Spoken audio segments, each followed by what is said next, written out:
Video में मैं आपको पिक्चर्स और मैप्स की मदद से 9 मई से 15 मई 2021 तक के सभी महत्वपूर्ण करंट अफेयर्स पर एमसीक्यूज बताऊंगा।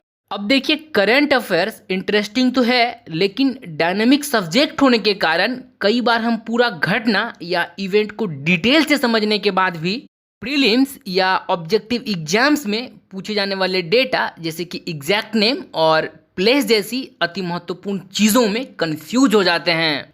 क्योंकि बहुत सारे घटना या इवेंट सूक्ष्म अंतर के अलावा लगभग समान ही होते हैं और इसीलिए करंट अफेयर्स को एसोसिएट यानी कि इंटरलिंक करके पढ़ना अनिवार्य हो जाता है। इस वीडियो में हम करंट अफेयर्स को इंटरलिंक यानी कि आपस में जोड़कर पढ़ेंगे ताकि आप घटनाओं को समझकर आसानी से लंबे समय तक याद रख सकें। तो चलिए शुरू करते हैं। पहला प्रश्न है, हाल ही में किस चौथे राज्य या केंद्र शासित प्रदेश ने जल जीवन मिशन के तहत ग्रामीण क्षेत्रों में 100% पाइप जल कनेक्शन का लक्ष्य प्राप्त कर लिया है? तो इसका सही आंसर है ऑप्शन सी यानी कि पुडुचेरी। अब देखिए, पुडुचेरी जल जीवन मिशन के तहत ग्रामीण क्षेत्रों में 100% पाइप जल कनेक्शन का लक्ष्य प्राप्त कर लिया है और इसी के साथ पुडुचेरी गोवा, तेलंगाना तथा अंडमान एवं निकोबार द्वीप समूह के बाद चौथा राज्य या केंद्र शासित प्रदेश बन गया है। इसके अलावा देखिए, जेजेएम यानी कि जल जीवन मिशन केंद्र सरकार की योजना है जो वर्ष 2024 तक कार्यात्मक घरेलू नल कनेक्शन के माध्यम से प्रत्येक ग्रामीण के घर में प्रति व्यक्ति प्रतिदिन 55 लीटर जल की आपूर्ति की परिकल्पना करता है। अब देखिए, अगर आप यहाँ पे ऑप्शन डी यानी कि पंजाब से कंफ्यूज हो रहे हैं तो इसको भी एसोसिएट कर ही लीजिए। देखिए, मैंने आपको 1 से 8 फरवरी वाले करंट अफेयर्स के वीडियो के 35वें प्रश्न में बताया था कि हर घर पानी हर घर सफाई ये जो है योजना पंजाब सरकार की है। हमारा दूसरा प्रश्न है, चर्चित म्यूकोरमाइकोसिस एक डाइस संक्रमण है, तो इसका सही आंसर हो जाएगा ऑप्शन डी यानी कि कवक संक्रमण है। अब देखिए, म्यूकोरमाइकोसिस एक दुर्लभ गंभीर कवक संक्रमण है जो हाल ही में कोरोना से ठीक हुए मरीजों में देखने को मिल रहा है। इसे ही ब्लैक फंगस कहा जा रहा है जिसमें मरीजों का आंख लाल हो जा रहा है और यह प्रायः फेफड़ों एवं मस्तिष्क को प्रभावित करता है। लेकिन कभी कभार संक्रमण को मस्तिष्क तक पहुंचने से रोकने के लिए मरीजों का आंख भी निकालना पड़ रहा है। हमारा तीसरा प्रश्न भी ब्लैक फंगस से ही रिलेटेड है। देश का पहला म्यूकोरमाइकोसिस यूनिट कहां बनाया जाएगा? तो इसका सही आंसर है ऑप्शन बी यानी कि मध्य प्रदेश में। देखते हैं चौथा प्रश्न, हाल ही में किस तिथि को नेशनल टेक्नोलॉजी डे मनाया गया? तो इसका सही आंसर है ऑप्शन बी यानी कि 11 मई को। अब देखिए, भारत में हर वर्ष 11 मई को नेशनल टेक्नोलॉजी डे साइंस और टेक्नोलॉजी के क्षेत्र में वैज्ञानिकों और इंजीनियरों के उपलब्धियों को सम्मानित करने के लिए मनाया जाता है, क्योंकि इसी दिन यानी कि 11 मई 1998 को भारत अपनी पहली परमाणु शक्ति का परीक्षण राजस्थान के पोखरण टेस्ट रेंज में किया था। अब देखिए, आपको यहाँ पर 28 फरवरी को मनाए जाने वाले नेशनल साइंस डे से कंफ्यूजन हो सकता है, तो ध्यान रखिए 28 फरवरी को नेशनल साइंस डे भारत के महान वैज्ञानिक सीवी रमन द्वारा खोजे गए रमन इफेक्ट को चिन्हित करने के लिए मनाया जाता है। और एक चीज याद करिए, इसी उपलब्धि के लिए डॉक्टर सीवी रमन को वर्ष 1930 में फिजिक्स के नोबेल पुरस्कार से सम्मानित किया गया था। देखते हैं पांचवा प्रश्न, निम्न में से किस सोशल मीडिया प्लेटफॉर्म ने भारत में बढ़ते कोविड-19 संकट के समाधान के लिए $15 मिलियन का डोनेशन दिया है? तो इसका सही आंसर है ऑप्शन ए यानी कि ट्विटर। और वर्तमान में ट्विटर के सीईओ हैं जैक पैट्रिक डोर्सी। देखते हैं छठा प्रश्न, भारत में पहली बार पाए गए कोरोना वायरस के किस वेरिएंट को WHO ने चिंता का संस्करण घोषित किया? तो इसका सही आंसर है ऑप्शन सी यानी कि B.1.617। देखिए, ऐसा माना जा रहा है कि कोरोना का नया वेरिएंट B.1.617 बेहद खतरनाक है जो भारत में तीसरी वेव का कारण भी हो सकता है। अब चूंकि कोरोना का यह नया वेरिएंट 44 से अधिक देशों में पाया गया है, इसीलिए WHO ने इसे चिंता का संस्करण घोषित किया है। देखते हैं सातवां प्रश्न, हाल ही में पंजाब का 23वां जिला किसे बनाया गया? तो इसका सही आंसर है ऑप्शन डी यानी कि मलेरकोटला को। अब देखिए आप यहाँ पर विजयनगर से कंफ्यूज मत होइएगा, क्योंकि यह कर्नाटक का 31वां जिला बना है। हमारा 8वां प्रश्न है, निम्न में से किस संस्था को इंडिया ग्रीन एनर्जी अवार्ड 2021 से सम्मानित किया गया? तो इसका सही आंसर है option A IREDA, Indian renewable energy development agency. अब देखिए नवीकरणीय ऊर्जा के लिए संस्थानों को फाइनेंस करने के लिए इरेडा को इस पुरस्कार से सम्मानित किया गया है।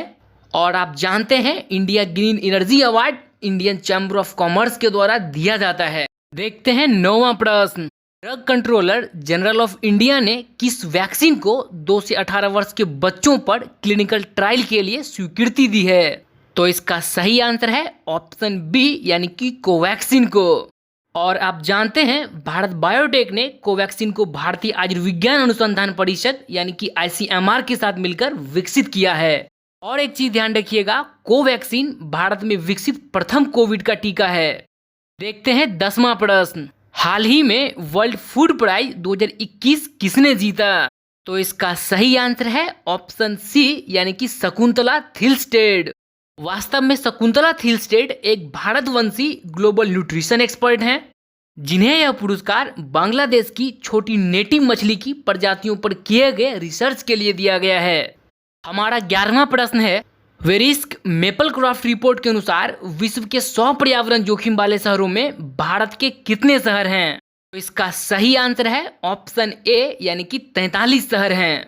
अब देखिए इस रिपोर्ट के अनुसार विश्व के 100 पर्यावरण जोखिम वाले शहरों में 99 शहर एशिया में ही है। इसमें चीन के 37 तो भारत के 43 शहर शामिल हैं।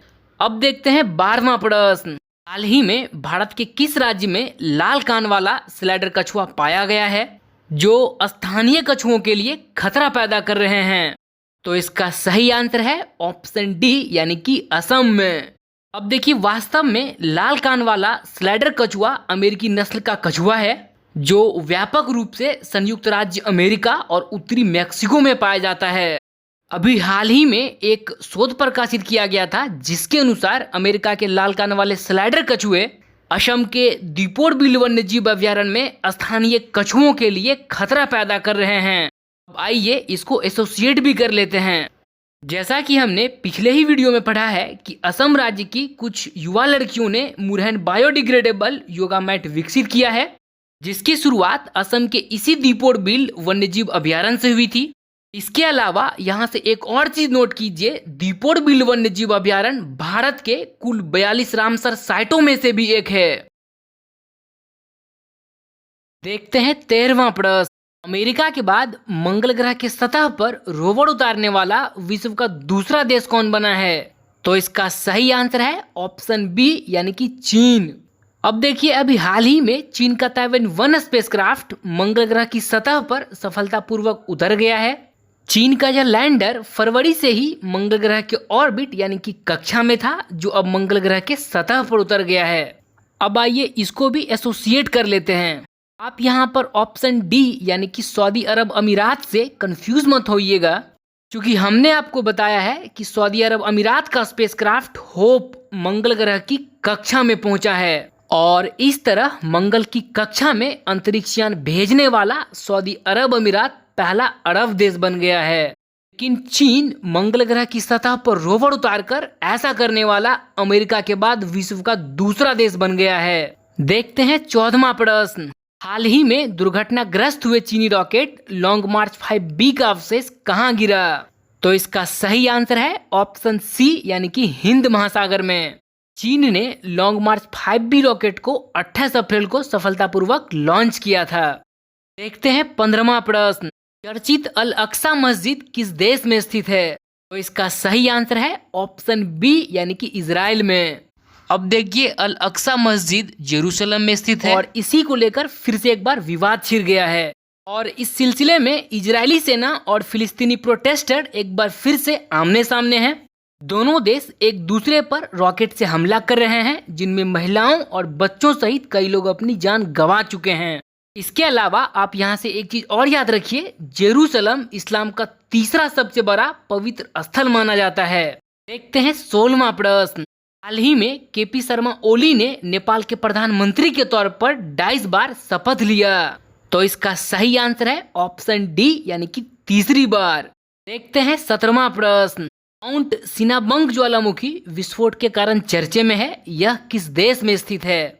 इसका सही आंसर है ऑप्शन ए यानी कि इंडोनेशिया में। अब देखिए माउंट सिनाबंग ज्वालामुखी इंडोनेशिया के उत्तरी सुमात्रा प्रांत में स्थित है। यह लगभग 400 वर्षों की निष्क्रियता के बाद लगभग 2010 से सक्रिय हुआ है। इसके अलावा आप जानते हैं इंडोनेशिया रिंग ऑफ फायर का देश है जो कई सक्रिय ज्वालामुखियों का घर है। देखते हैं 18वां प्रश्न। विश्व के सबसे बड़े स्पेस टेलीस्कोप का नाम क्या है? तो इसका सही आंसर है ऑप्शन सी यानी कि जेम्स वेब स्पेस टेलीस्कोप। अब देखिए James Webb space telescope NASA, European space agency एवं कनाडियन स्पेस एजेंसी की संयुक्त पहल है। यह टेलीस्कोप लॉन्च से पहले अपने मुख्य टेस्ट में सफल हो गया है और वर्ष 2021 के अंत तक यह लॉन्च किया जाएगा। देखते हैं 19वां प्रश्न। संयुक्त राष्ट्र के नए मानवीय प्रमुख के रूप में किसे नियुक्त किया गया है? तो इसका सही आंसर है ऑप्शन डी यानी कि मार्टिन ग्रिफिथ्स। देखते हैं 20वां प्रश्न। हाल ही में वर्ल्ड बैंक द्वारा जारी migration and development brief report के अनुसार वर्ष 2020 में सबसे ज्यादा रेमिटेंसेज किस देश ने प्राप्त किया? तो इसका सही आंसर है ऑप्शन बी यानी कि भारत ने। रिपोर्ट के अनुसार भारत को वर्ष 2020 में कुल $83 मिलियन रेमिटेंस के रूप में प्राप्त हुआ था। देखते हैं 21वां प्रश्न। यूएन की world economic situation and prospects report के अनुसार 2022 में विश्व की सबसे तेजी से बढ़ने वाली अर्थव्यवस्था होगी। तो इसका सही आंसर है ऑप्शन बी यानी कि भारत। देखते हैं 22वां प्रश्न। भारत में डिजिटल वित्तीय समावेशन को बढ़ावा देने के उद्देश्य से नीति आयोग ने किसके साथ मिलकर एक रिपोर्ट जारी की है? इसका सही आंसर है ऑप्शन ए यानी कि मास्टर कार्ड। अब देखिए नीति आयोग और मास्टर कार्ड ने connected commerce creating a road map for digitally inclusive Bharat शीर्षक से एक रिपोर्ट प्रकाशित की है। इसका उद्देश्य है डिजिटल वित्तीय समावेशन को बढ़ावा देना। यह रिपोर्ट भारत में डिजिटल वित्तीय समावेशन की राह में चुनौतियों की पहचान करती है और साथ ही साथ 1.3 अरब नागरिकों तक डिजिटल सेवा की पहुंच उपलब्ध कराने की दिशा में आवश्यक सिफारिशें देती है। देखते हैं 23वां प्रश्न। सॉवरेन गोल्ड बॉन्ड योजना भारत सरकार की ओर से कौन जारी करता है? तो इसका सही आंसर है ऑप्शन सी यानी कि रिजर्व बैंक। देखते हैं 24वां प्रश्न। किस बैंक के साथ मिलकर वित्त मंत्रालय social infrastructure financing and use of digital technologies विषय पर एक वर्चुअल सेमिनार का आयोजन किया? तो इसका सही आंसर है ऑप्शन डी यानी कि न्यू डेवलपमेंट बैंक। देखते हैं 25वां प्रश्न। निम्नलिखित में से किस संस्था ने एक गतिशील इको फ्रेंडली विद्युत सप्ताह विकसित किया है? तो इसका सही आंसर है ऑप्शन डी यानी कि आईआईटी रोपर। अब देखिए इस गतिशील इको फ्रेंडली विद्युत सप्ताह में लकड़ी का प्रयोग करने के बाद भी धुआं नहीं निकलता है। यह भट्ठी 1044 डिग्री सेल्सियस तक गर्म होती है जो पूर्ण रूप से सभी रोगाणुओं को मार देती है। देखते हैं 26वां प्रश्न। हाल ही में 12 से 15 वर्ष के बच्चों के लिए विश्व की पहली कोविड-19 वैक्सीन कौन बन गई है? तो इसका सही आंसर है ऑप्शन ए यानी कि फाइजर बायोएनटेक। अब देखिए यह अमेरिका द्वारा विकसित mRNA आधारित वैक्सीन है और आप जानते हैं mRNA टीकों से हमारी कोशिकाएं प्रोटीन या प्रोटीन के एक अंश के निर्माण में सक्षम हो जाती है और यही प्रोटीन हमारे शरीर के भीतर एक प्रतिरक्षा प्रतिक्रिया को सक्रिय करता है। देखते हैं 27वां प्रश्न। निम्नलिखित में से किसने स्वयं घोषणा की कि वे एस्परजस सिंड्रोम से प्रभावित हैं? तो इसका सही आंसर है ऑप्शन बी यानी कि एलन मस्क। अब देखिए इस रोग से प्रभावित व्यक्तियों को सामाजिक रिश्तों के निर्माण में कठिनाई होती है क्योंकि यह रोग पीड़ित व्यक्ति के मानसिक और सामाजिक विकास को गंभीर रूप से बाधित कर सकता है। देखते हैं 28वां प्रश्न। बीते दिनों 7 मई 2021 को रविंद्रनाथ टैगोर की जयंती 25वीं बैसाख के रूप में मनाई गई बताइए वे भारत के अलावा और किस देश के राष्ट्रगान के रचनाकार हैं? तो इसका सही आंसर है ऑप्शन सी यानी कि बांग्लादेश। आप जानते हैं रविंद्रनाथ टैगोर एक महान कवि, उपन्यासकार, निबंधकार, दार्शनिक और संगीतकार थे। वे भारत और बांग्लादेश के राष्ट्रगान के रचनाकार हैं और ऐसा माना जाता है कि श्रीलंका का राष्ट्रगान भी उनकी रचनाओं से प्रेरित है। वर्ष 1913 में इसे गीतांजलि के लिए साहित्य का नोबेल पुरस्कार से सम्मानित किया गया और इस तरह रविंद्रनाथ टैगोर नोबेल पुरस्कार से सम्मानित प्रथम गैर यूरोपीय व्यक्ति थे। एक और चीज, रविंद्रनाथ टैगोर ने ही 1915 में मोहनदास करमचंद गांधी को महात्मा की उपाधि से सम्मानित किया था। देखते हैं 29वां प्रश्न। हाल ही में किसे नेशनल एसेट रिकंस्ट्रक्शन कंपनी के सीईओ के रूप में नामित किया गया है? तो इसका सही आंसर है ऑप्शन सी यानी कि पद्म कुमार एम नैयर। अब देखते हैं 30वां प्रश्न। अंग्रेजी कैलेंडर के हिसाब से 9 मई 2021 को महाराणा प्रताप की जयंती मनाई गई। इनकी सेना हल्दी घाटी के निर्णायक युद्ध में मुगलों से पराजित हो गई थी। यह युद्ध कब लड़ा गया था? तो इसका सही आंसर है ऑप्शन डी यानी कि 1576 ईस्वी में। अब देखिए हमने इसी चैनल पर अकबर के 2 डिटेल्ड वीडियोस बनाए हुए हैं, अगर आप चाहें तो उन्हें प्लेलिस्ट से देख सकते हैं। देखते हैं 31वां प्रश्न। हाल ही में के.आर. गौरी का निधन हो गया, उनका संबंध किस क्षेत्र से था? इसका सही आंसर है ऑप्शन ए यानी कि राजनीति। देखते हैं 32वां प्रश्न। 9 मई 2021 को गोपाल कृष्ण गोखले की जयंती मनाई गई। उन्होंने किस समाचार पत्र को आरंभ किया था? तो इसका सही आंसर है ऑप्शन बी यानी कि द हितवाद। अब देखिए गोपाल कृष्ण गोखले 1905 में कांग्रेस के बनारस अधिवेशन में अध्यक्ष चुने गए थे। इसके अलावा वर्ष 1905 में ही इसने सर्वेंट्स ऑफ इंडिया सोसाइटी की स्थापना की थी। अंग्रेजी साप्ताहिक समाचार पत्र द हितवाद का आरंभ गोपाल कृष्ण गोखले ने ही किया था। देखते हैं 33वां प्रश्न। हाल ही में होमेन बोर्गोहेन का निधन हो गया, उनका संबंध किस क्षेत्र से था? तो इसका सही आंसर है ऑप्शन डी यानी कि साहित्य। अब देखिए होमेन बोर्गोहेन प्रसिद्ध असमिया साहित्यकार एवं पत्रकार थे। इन्हें इनके उपन्यास पिता पुत्र के लिए वर्ष 1978 में साहित्य अकादमी अवार्ड से सम्मानित किया गया था। देखते हैं 34वां प्रश्न। हाल ही में के रघोथमन का निधन हो गया, उनकी प्रसिद्ध पुस्तक थी। इसका सही आंसर है ऑप्शन सी यानी कि conspiracy to kill Rajiv Gandhi. देखिए वास्तव में के रघोथमन राजीव गांधी हत्याकांड की जांच करने वाली स्पेशल इन्वेस्टिगेशन टीम के मुख्य इन्वेस्टिगेशन अधिकारी थे और इन्होंने ही conspiracy to kill Rajiv Gandhi नामक पुस्तक लिखी थी। देखते हैं 35वां प्रश्न। 8 मई 2021 को वर्ल्ड माइग्रेटरी बर्ड डे मनाया गया, इसकी थीम थी। तो इसका सही आंसर है ऑप्शन सी यानी कि सिंग फ्लाई सोर लाइक अ बर्ड। देखते हैं 36वां प्रश्न। 12 मई 2021 को इंटरनेशनल नर्सिंग डे मनाया गया, बताइए वास्तव में यह दिवस किसकी जयंती है? तो इसका सही आंसर है ऑप्शन ए यानी कि फ्लोरेंस नाइटिंगेल। देखिए वास्तव में 12 मई फ्लोरेंस नाइटिंगेल की जयंती है। इन्हें मॉडर्न नर्सिंग का संस्थापक माना जाता है।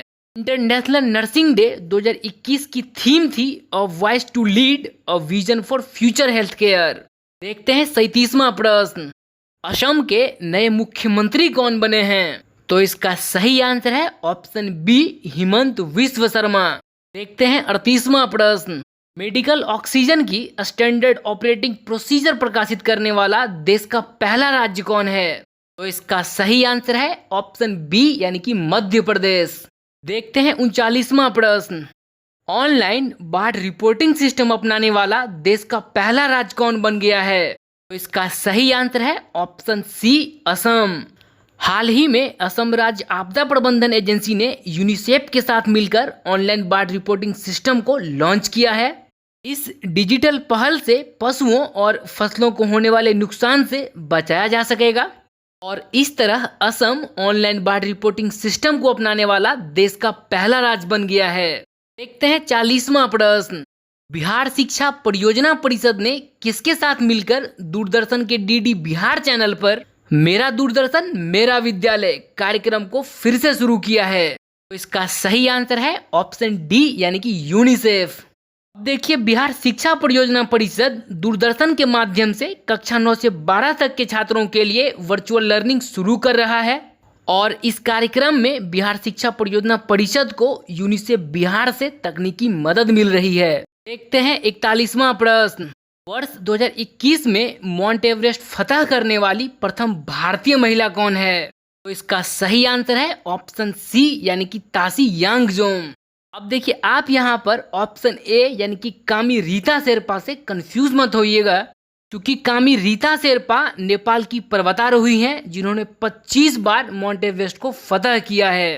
देखते हैं 42वां प्रश्न। पुमोरी चोटी फतह करने वाली पहली भारतीय महिला कौन बनी? तो इसका सही आंसर है ऑप्शन ए यानी कि बलजीत कौर। अब देखिए, हिमाचल प्रदेश की पर्वतारोही बलजीत कौर पुमोरी चोटी को फतह करने वाली देश की पहली महिला बन गई है। वहीं राजस्थान की पर्वतारोही गुणबाला शर्मा इस सफलता को पाने वाली दूसरी महिला बनी। ये दोनों 12 सदस्यीय पर्वतारोहियों की टीम का हिस्सा हैं जो एवरेस्ट पर्वतमाला की 4 चोटियों की चढ़ाई के अभियान पर है। देखते हैं 43वां प्रश्न। 24 घंटे में सबसे अधिक लोगों को पाइथन प्रोग्रामिंग लैंग्वेज सिखाने का गिनीज वर्ल्ड रिकॉर्ड किसने बनाया है? तो इसका सही आंसर है ऑप्शन सी यानी कि GUVI और AICTE दोनों। देखते हैं 44वां प्रश्न। हाल ही में ग्रीन ऑस्कर नाम से प्रसिद्ध व्हिटले अवार्ड 2021 से किस भारतीय को सम्मानित किया गया है? तो इसका सही आंसर है ऑप्शन बी यानी कि वाई नुक्लुफोम। अब देखिए, वास्तव में वाई नुक्लुफोम नागालैंड के पर्यावरणविद हैं जिन्हें वर्ष 2021 के व्हिटले अवार्ड से सम्मानित किया गया है। इनके अलावा यह अवार्ड दुनिया के और 5 लोगों को दिया गया है, लेकिन अब तक वाई नुक्लुफोम इस अवार्ड को पाने वाले एकमात्र भारतीय हैं। अब देखते हैं इस वीडियो का आखिरी और 45वां प्रश्न। हाल ही में मैड्रिड ओपन 2021 का पुरुष एकल खिताब किसने जीता? तो इसका सही आंसर है ऑप्शन बी अलेक्जेंडर ज्वेरेव।